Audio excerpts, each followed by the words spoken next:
बिस्मिल्लाहिर्रहमानिर्रहीम। अस्सलाम वालेकुम। आज हम इंग्लिश क्लास 2 का यूनिट 1 लेसन नंबर 4 कर रहे हैं। इसका हेडिंग है सेंटेंसेस। सबसे पहले है कि हमने इन वर्ड्स को इन ब्लैंक्स में फिल करना है। ठीक है, वो वर्ड्स कौन कौन से हैं? माई मीन मेरा,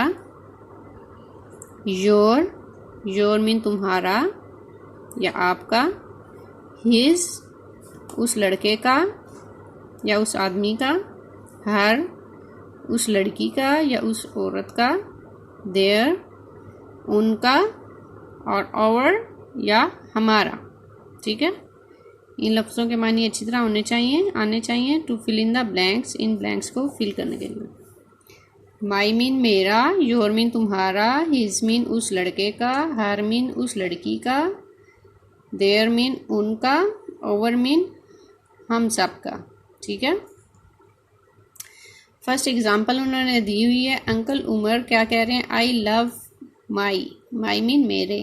ठीक है, आई लव माई क्रोकोडाइल्स, मुझे मेरे क्रोकोडाइल पसंद हैं। दे आर वेरी नाइस, वो बहुत अच्छे हैं। आगे ब्लैंक्स हमने खुद फिल करनी है। आंटी फ्रीदा क्या कहती हैं? Well I don't like dash crocodiles. Well अच्छा, मुझे तुम्हारे क्रोकोडाइल नहीं पसंद। तुम्हारे की इंग्लिश क्या होती है? योर। ठीक है, यहाँ पे हम लगाएंगे your. Please take them away. अब अंकल उमर क्या कह रहे हैं? वाई, क्यों? आंटी फ्रीदा ने बोला ग्रैंड माँ मतलब जो दादी या नानी। ग्रैंड माँ दादी को भी कहते हैं, नानी को भी कहते हैं। Grandma is afraid that they will eat dash cat. Grandma खौफजदा हैं कि वो उनकी बिल्ली को खा जाएंगे। अब उनकी मतलब उस औरत की, उसके लिए कौन सा लफ्ज़ इस्तेमाल होता है? हर मतलब उस लड़की का या उस औरत का, लड़की के लिए इस्तेमाल होता है। ठीक है, हर कैट मतलब उनका, ग्रैंड माँ की जो बिल्ली है उसको क्या कहेंगे? हर। अब अंकल उमर क्या कह रहे हैं? नॉनसेंस।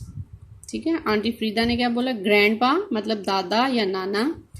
थिंक्स सोचते हैं, दे विल फ्राइटन अवे कि वो डरा के भगा देंगे डैश फ्रेंड्स। अब ग्रैंडपा क्या है?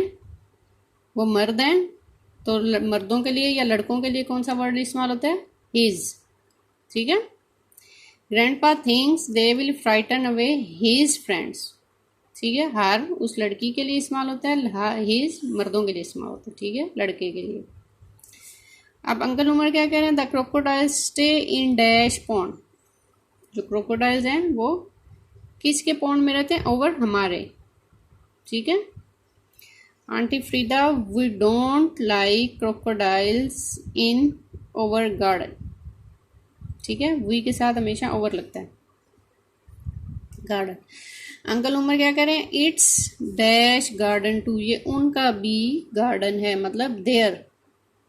ज़्यादा लोगों के लिए इस्तेमाल करना हो उनके लिए तो वो लफ्ज़ होता है देयर। अगर हमारे के लिए इस्तेमाल करना हो तो वो वर्ड होता है ओवर। ठीक है, आपको इन ब्लैंक्स की समझ आ गई अच्छी तरह?